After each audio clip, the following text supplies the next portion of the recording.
We've only started hearing about corporate social responsibility only recently for Western companies, but here you got an example of, without using the term corporate social responsibility, how you discharge your responsibilities to multiple institutions.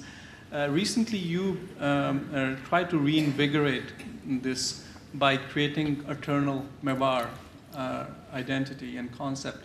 Could you please just elaborate and say a few words about what do you mean by Eternal Mewar, and what does it mean for bringing together this tangible and intangible resources? We began earlier. This is an evolution. The Eternal Mewar was an evolution. We first started with a city within a city program. So whatever area we controlled around the lake, the palaces, the temples, and the museums, and our residents, and the hotels, and so on and so forth, was an area under our control.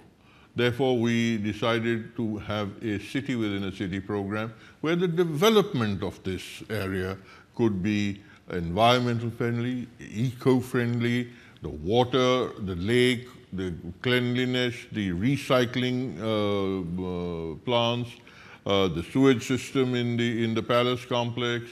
You see, all these things were something that we could control, and we are controlling even today. And we have all the latest state-of-the-art environment and ecological plants and services that are there. Today, the government has made it mandatory. We installed it 10 years before the government even made it mandatory, and were part of getting this act or law passed, where we thought that every hotel should have a certain level, like they do here in the West, a certain level of responsibility, which added to their cost of the project. But there we are. This is how it was. And then suddenly we realized that our corporate, the city within a city was not a fair representation or an adequate coverage of the areas that we function in. So we went to some brand builders, and we came up with this Eternal Mewar, because the Eternal Mewar is the umbrella. Eternal Mewar is not a juristic person as such.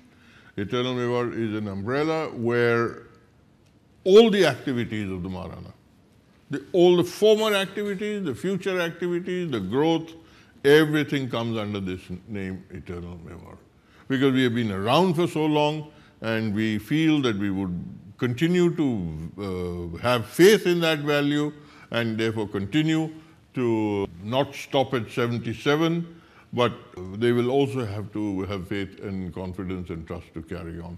Now, I do realize that the 77 has, and 78 and so on, will have their own challenges, like my forefathers and my ancestors had before me.